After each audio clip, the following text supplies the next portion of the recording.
दरवाजा खुलते ही 4-5 आदमी अंदर दाखिल हुए। ये चोर है। अंदर आते ही उनमें से एक इस्माइल की जानिब इशारा करते हुए चिल्लाया। अनवर आने वालों का जारहाना अंदाज देखकर इस्माइल की सफाई पेश करने लगा। ये मेरा मेहमान है, आप लोगों को कोई गलत फहमी हुई है। उनमें से एक आदमी तेज लहजे में बोला, गलत फहमी कैसी? बाहर जो ऊंट बैठा है वो मेरा है और कल रात मेरे घर से चुराया गया है। अनवर बोला, गाजी शाह ये क्या कह रहे हैं? उसके लहजे में पहले वाली तकरीम गायब थी। ये ऊंट तो मुझे रास्ते में आवारा घूमते मिला था, मैंने पकड़ लिया कि जिसका होगा उसके हवाले कर दूंगा। ऊंट का मालिक अनवर से मुखातिब हुआ, देखा आधा। अनवर बोला, भाइयों बात यह है कि मैं इस आदमी को नहीं जानता। अभी थोड़ी देर पहले मुझे ये गांव में दाखिल होता मिला था। मैं परदेसी समझकर इसे अपने घर ले आया। बाखुदा मुझे ये इल्म नहीं था कि ये कोई चोर उचक्का होगा। इस मर्तबा अनवर ने अपनी सफाई पेश की। ऊंट के मालिक के साथ मौजूद एक उधेड़ उम्र का आदमी जल्दी से बोला, अदा अनवर, आप पर कोई कैसे शक कर सकता है? ये तो अदा अल्लाह बख्श ने अपना ऊंट बाहर बैठा देखकर पहचान लिया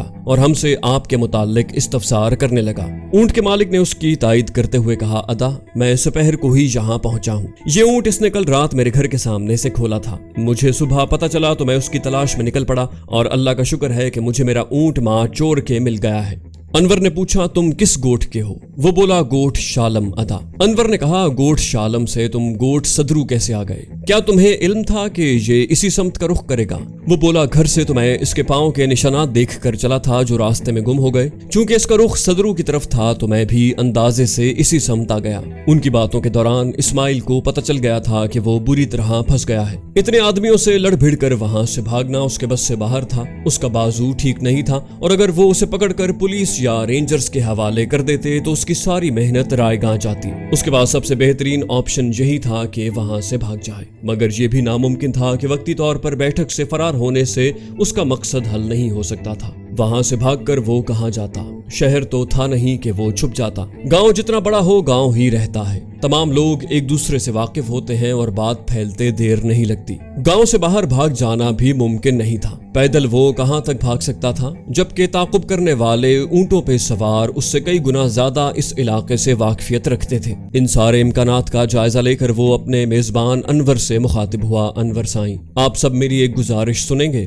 अनवर बोला, जी फरमाएं। उसके लहजे में तंज की गहरी काट थी, मगर इस्माइल उसके लहजे की मुतलक परवाह न करते हुए बोला, साईं मैं एक बेबस और मजबूर आदमी हूँ। दुश्मन मेरा पीछा कर रहे थे, बल्कि अब भी मेरे ताकुब में होंगे। ऐसे हालात में मैं मानता हूँ कि मुझसे ऊंट चुराने की गैर इखलाकी हरकत सरजद हुई है, मगर खुदा गवाह है कि ये सिर्फ जान बचाने की एक कोशिश थी। अगर मैं चोर होता तो दोनों ऊंटों को खोल कर ले आता, दूसरा ऊंट क्यों छोड़ता जो उसके साथ बंधा हुआ था। बहरहाल मैं अपनी गलती तस्लीम करता हूँ। बहरहाल आप भी मेरी मजबूरी को समझने की कोशिश करें। अनवर बोला, कौन है तेरे दुश्मन? और अगर तुझे जान का खौफ था तो तुम्हें पुलिस से राब्ता करना चाहिए था। अनवर का अंदाज उसे झुटलाने वाला था। वो बोला, अनवर साईं आप अच्छी तरह जानते हैं कि हमारी पुलिस कितनी ईमानदार और कमजोरों का साथ देने वाली है। अनवर बोला, गाजी शाह बात यह है कि अब तुम बतौर मुजरिम शनाख्त हो चुके हो, हमें तुम्हारी बात पे कम ही एतबार आएगा। इस्माइल अपने लहजे में आजिजी समोते हुए बोला, ठीक है साईं, अगर आपको मेरी बात का एतबार नहीं है, हालांकि इसका सबूत भी गोली की शक्ल में मेरे बाजू पर सब्त है, इसके बावजूद आप बदगुमान हैं, तो अपनी सफाई में मैं मजीद कुछ नहीं कहूंगा।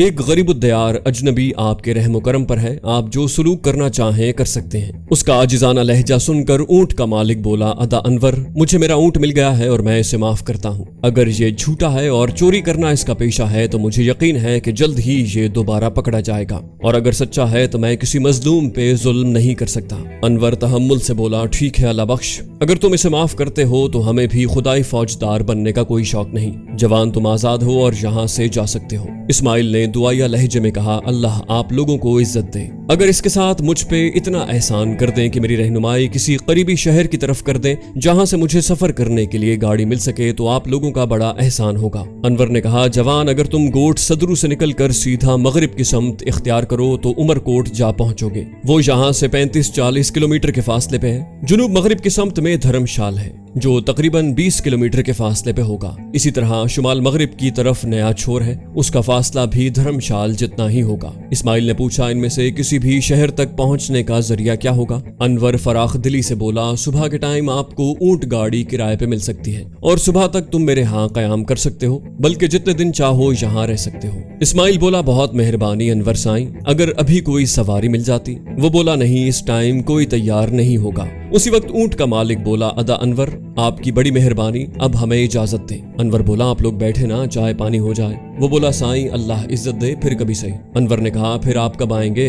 आज अगर हुस्न इत्तेफाक से आए हुए हैं तो हमें खिदमत का मौका दें। ऊंट का मालिक हंसता हुआ बोला, हुस्न इत्तेफाक तो खैर नहीं है, अलबत्ता इस वक्त गुंजाइश नहीं है, मैं सजावल साईं के यहाँ खाना खा के आया हूँ। अनवर बोला, जैसे आपकी मर्जी। और ऊंट के मालिक और उसके हमराहियों से अलविदाई मुसाफा करने लगा। तमाम ने रुखसत के वक्त इस्माइल से भी मुसाफा किया। उनके औताक यानी बैठक से निकलते ही अनवर इस्माइल से मुखातिब हुआ, गाजी शाह, इत्मीनान से बैठो और मुझे तफसील से बताओ कि असल कहानी क्या है, शायद मैं तुम्हारी कोई मदद कर सकूं। इस्माइल चारपाई पर बैठकर सोचने लगा कि क्या जवाब दे। वो उसे असल बात नहीं बता सकता था। उसके सोच में डूब जाने को अनवर ने ये ख्याल किया कि शायद वो अपने साथ गुजरे वाकयात को जहन में ताज़ा कर रहा है। चंद लम्हों बाद इस्माइल ने बात शुरू की, अदा अनवर, मेरा ताल्लुक कराची से है। ये 2-2.5 साल पहले का वाकया है कि दौलत की हिर्स में डूबे एक बनावटी सेठ ने मेरा घर हथियाना चाहा ताकि वहां पे प्लाजा तामीर कर सके। मैंने इनकार कर दिया, जिसकी पादाश में उसने अपने कारिंदों के हाथों मेरे वालिदैन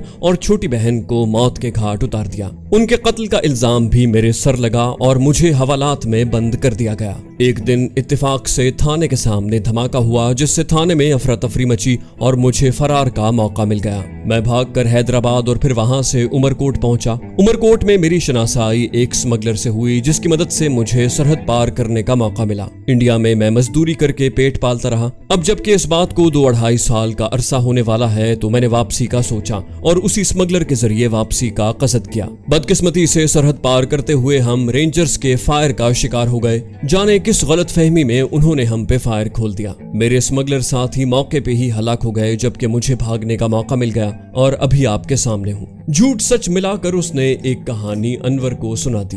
अनवर बोला, जवान, तेरी कहानी वाकई दर्द भरी है। ऐसे हालात में इंसान से चोरी जैसी हरकत का हो जाना बैद नहीं। इस्माइल बोला, मेहरबानी अदा कि आपने मेरे दर्द को समझा। अनवर बोला, नहीं गाजी शाह, इसमें मेहरबानी की कोई बात नहीं। इन सेठों, वडेरों, चौधरियों और मलिकों को मैं बड़ी अच्छी तरह जानता हूँ। बहरहाल फिक्र की कोई जरूरत नहीं, अल्लाह खैर करेगा। इस्माइल को लगा जैसे अनवर बेसाख्ता कुछ कहने लगा था, मगर फिर जाने क्या सोचकर वो बात बदल गया। उसने कहा, बहरहाल अदा अनवर, अगर हो सके तो सुबह मेरा किसी ऊंट वाले के हमरा उमरकोट तक जाने का बंदोबस्त करवा देना। किराए का बंदोबस्त भी आपको ही करना पड़ेगा। अनवर बोला, नहीं, फिलहाल नहीं, तुम जख्मी हो, चंद दिन यहीं पे आराम करो, जब बाजू ठीक हो जाए तो चले जाना। यूं भी कराची जाकर तुम्हें पहले अपने बाजू का इलाज करवाना पड़ेगा, उसके बाद ही तुम बदले का सोचोगे। इस्माइल ने कहा, बदला कौन सा अदा? मैं एक कमजोर और बेबस आदमी हूँ, सेठों से कहाँ टक्कर ले सकता हूँ, बस अपनी जान बचा लूं तो इतना ही काफी है। अनवर ने कहा, क्यों, अपने वालिदैन के कत्ल का बदला लेने की ख्वाहिश नहीं है तुझे? इस्माइल ने कहा, ख्वाहिश और चीज है, उसे अमली जामा पहनाना और चीज।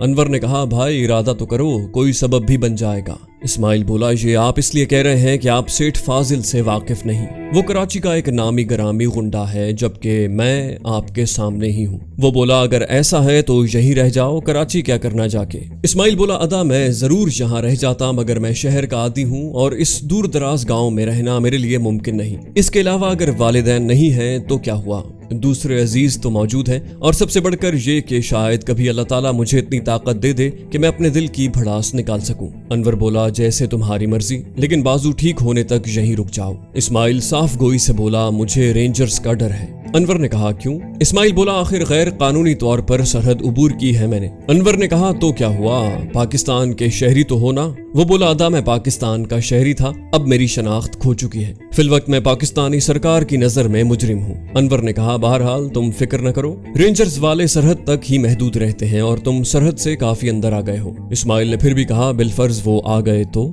अनवर बोला, अगर उन्होंने आना होता तो 2 दिन पहले आ गए होते। तुम्हें फरार हुए पहला दिन तो नहीं है। उनके पास जीपें वगैरह मौजूद हैं, वो आसानी से सदरू तक आकर पुछगिछ कर सकते थे। उनकी नजर में तुम मर खप गए हो, क्योंकि इस सहरा को बगैर किसी सहारे के उबूर करना मुश्किल नहीं बल्कि नामुमकिन है। ये तो तेरी चंद सांसें बाकी थी तो तू आज जिंदा है। اسماعیل نے کہا آپ صحیح کہہ رہے ہیں ادا، واقعی صحرا سے زندہ نکل آنا میری خوش قسمتی ہے اور میں اپنی یہ خوش قسمتی برقرار رکھنا چاہتا ہوں، اس لیے بہتر یہی ہے کہ جتنا جلدی ہو سکے یہاں سے نکل جاؤں۔ انور نے کہا غازی شاہ تیری اپنی مرضی، لیکن میرا مشورہ یہی ہے کہ چند دن یہیں رک جاؤ۔ اسماعیل سوچ میں ڈوب گیا، ایک اجنبی شخص کا اصرار اس کے لیے سخت حیرانی کا باعث تھا۔ انور نے کہا تمہیں یہاں روکنے میں میرا کوئی مفاد پوشیدہ نہیں، یہ تو تمہاری کہانی اور تمہارے چہرے پہ چھائی معصومیت سے متاثر ہو کر میرا دل چاہ رہا ہے کہ تمہارے کچھ کام آؤں۔ وہ شاید اسماعیل کے چہرے پہ چھائے تاثرات سے اس کے دل کی بات کو سمجھ گیا تھا۔ اسماعیل نے کہا ادا آپ کا یہ احسان بھی مجھ پر بڑا ہوگا کہ مجھے عمر کوٹ تک پہنچا دیں، باقی جہاں تک میرے یہاں رکنے میں آپ کے کسی مفاد کا تعلق ہے تو میں جانتا ہوں کہ ایسا ہرگز نہیں، یوں بھی ایک غریب پردیسی کسی کے کیا کام آ سکتا ہے۔ انور بولا اچھا چھوڑو اس باتکلف گفتگو کو، یہ بتاؤ صبح تیرے جانے کا انتظام کر دوں یا زخم ٹھیک ہونے کا انتظار کرو گے؟ رینجرز وغیرہ کی فکر کرنے کی ضرورت نہیں۔ اسماعیل ایک لمحہ سوچ کر بولا اگر آپ کی یہی خواہش ہے تو چند دن ٹھہر جاؤں گا۔ کراچی جا کر بھی اس نے پہلے زخم کا علاج ہی کروانا تھا، اس کے بعد ہی وہ سیٹھ فاضل کے خلاف کوئی ایکشن لینے کا پروگرام بناتا۔ اب جبکہ اس کے زخم کا علاج یہاں ہو رہا تھا اور پھر یہ رکنا اس کے لیے یوں بھی مفید تھا کہ اس کے سرحد پار آنے کا واقعہ کچھ پرانا ہو جاتا، یوں اگر کسی پیمانے پہ اس کی تلاش شروع بھی ہوتی تو وہ ختم ہو جاتی۔ انور نے کہا مجھے پتا تھا کہ تم سمجھداری کا ثبوت دو گے، اب سو جاؤ، صبح انشاءاللہ گپ شپ ہوگی۔ اور اسماعیل نے اس کی بات پہ اسبات میں سر ہلا دیا۔ کراچی کے علاقے قائدآباد فلائی اوور کے قریب دھماکہ۔ روشنی کے شہر کراچی کو تاریک کرنے کی سازشیں بے نقاب، بھارتی ایجنسی را کی چال بازیاں مکاریاں، ایک ایسے نوجوان کی داستان جسے حالات نے دہشت گرد بننے پر مجبور کیا، بدنام زمانہ ایجنسی بلیک واٹر کے غلیظ دھندے، پاکستانی ISI کے کارنامے، ملک کی خاطر قربانیاں، سنائپر اور بھگوڑا کے بعد پیش خدمت ہے ریاض عاقب کوہلر کا ایک اور شاہکار ناول دلدل۔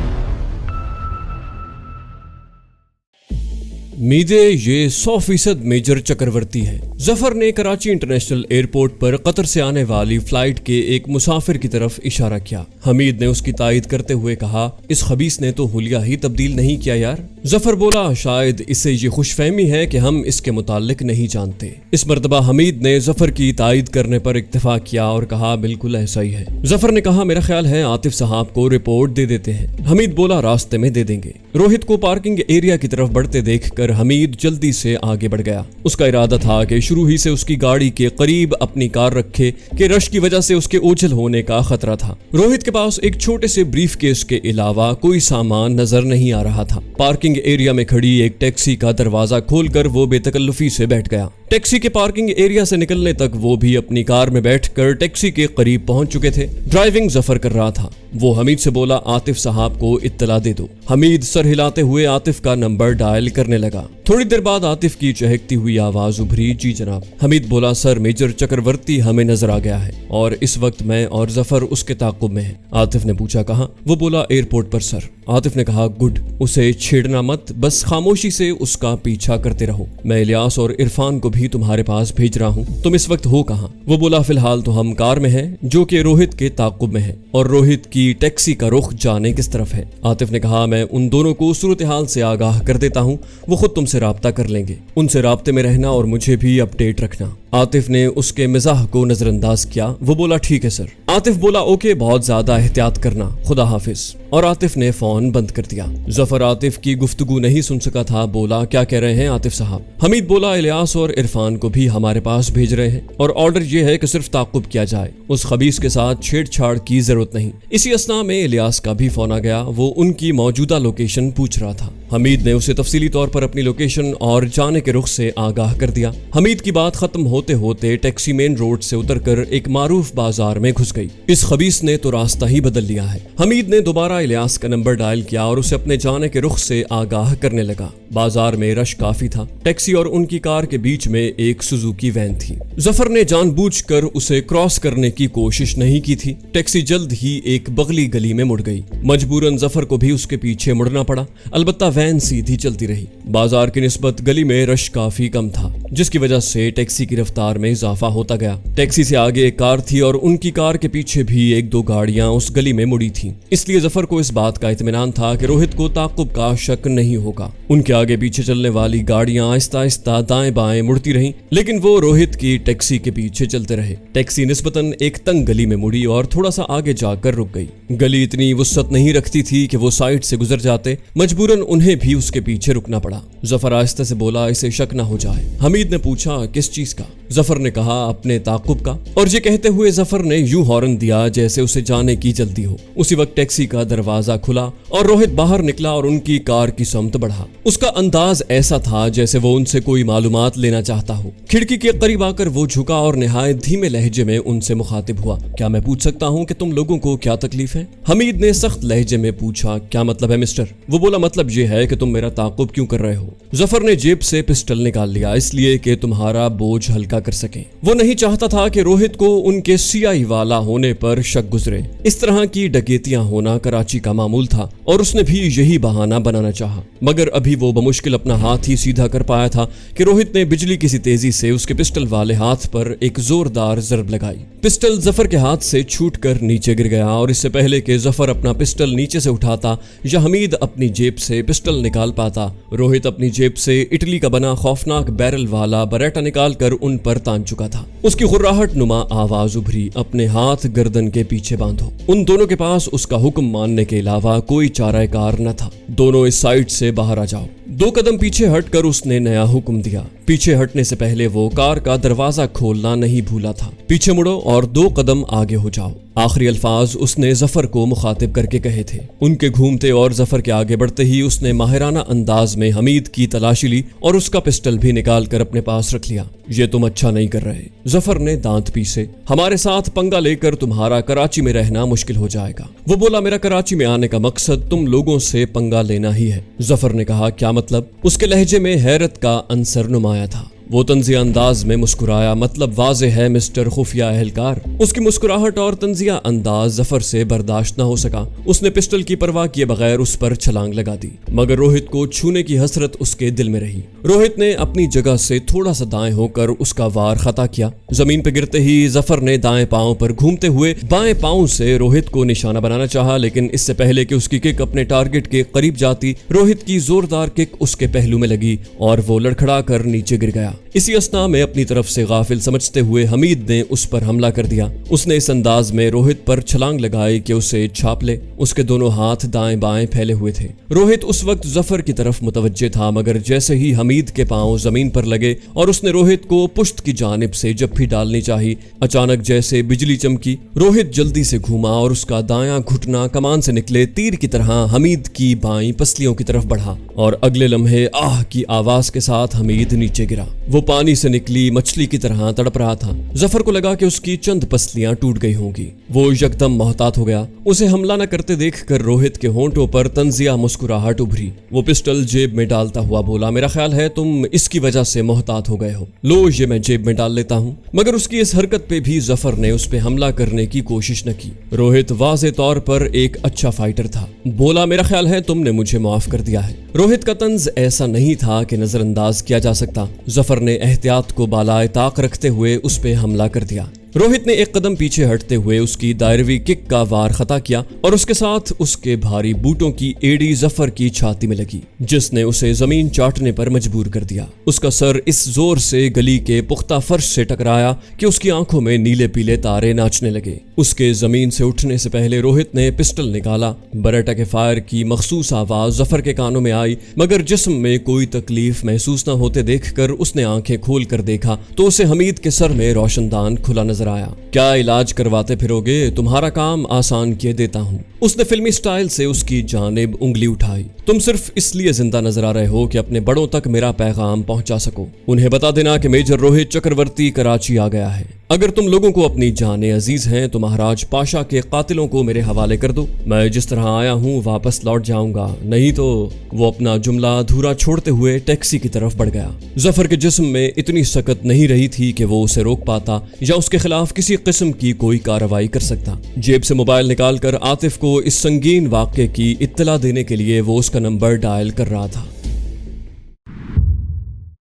तुम्हारे आदमी इतने निकम्मे साबित हुए कि वो एक को मार कर और दूसरे को जख्मी करके चलता बना और ये उसके खिलाफ कुछ न कर सके। सिद्दीकी साहब आतिफ को झाड़ रहे थे। आतिफ बोला, सर दोनों बेखबरी में मार खा गए, उन्हें अंदाजा नहीं था कि वो इतना खतरनाक है। सिद्दीकी साहब ने मुंह बनाया, आतिफ बच्चों जैसी बातें मत करो, खुफिया एजेंसी के बंदे थे और एक जासूस का ताकुब कर रहे थे, फिर बेखबरी का क्या ताल्लुक। आतिफ बोला, सर खुसूसी और आम एजेंटों में फर्क होता है, वो मेजर है, एक मंझा हुआ एजेंट, जबकि इन दोनों को फील्ड में आए बमुश्किल साल डेढ़ का ही अरसा हुआ है। सिद्दीकी साहब बोले, क्या उन्हें मुत्तला नहीं किया था कि वो कितना खतरनाक है? आतिफ ने कहा, किया था सर। वो बोले, फिर उन्हें पंगा लेने की क्या जरूरत थी? सिद्दीकी साहब उन्हें माफ करने पर तैयार नहीं थे। आतिफ ने कहा, सर ये पंगा कभी कभी आदमी पे मुसल्लत कर दिया जाता है। वो बोले, बहरहाल आइंदा तमाम को सख्ती से ऑर्डर पास कर दो कि इस किस्म की बेएहतियाती बर्दाश्त नहीं की जाएगी। आतिफ ने कहा, ठीक है सर। वो बोले, और कोशिश करो कि उसका हल्का सा क्लू मिलते ही खुद उसकी सरकूबी के लिए जाओ, या कम से कम ऐसे आदमियों को भेजो जो उसकी टक्कर के हों। आतिफ ने अल्फाज दोहराए, ठीक है सर। सिद्दीकी साहब बोले, वैसे रोहित के अल्फाज से तो यही अंदाजा होता है जैसे वो पाशा की मौत का इंतकाम लेने आया हो। तुम्हारा क्या अंदाजा है इस बारे में? आतिफ बोला, सर दुश्मन के अल्फाज हमेशा धोखा देने के लिए होते हैं। सिद्दीकी साहब बोले, दुरुस्त, मगर किसी जासूस का ये अंदाज भी तो नहीं होता, दूसरे मुल्क में जाकर जासूस ललकारा नहीं करते। आतिफ ने कहा, सर ये भी उसकी कोई चाल हो सकती है, हमें मिसगाइड करने की। वो बोले, बहरहाल कुछ भी है, अपने आदमियों को चौकन्ना रहने की हिदायत करो, तमाम हसास इदारों में उसकी तस्वीर भेज दो और किसी भी इत्तला पर कार्रवाई के लिए तैयार रहो। आतिफ बोला, जी सर। वो बोले, ठीक है, अब आप जाएं, मैं इस वक्त बदर साहब के पास जा रहा हूँ, अगर उन्होंने आपसे मिलना चाहा तो मैं कॉल कर दूंगा। और आतिफ सलाम कहते हुए उसके ऑफिस से निकल आया।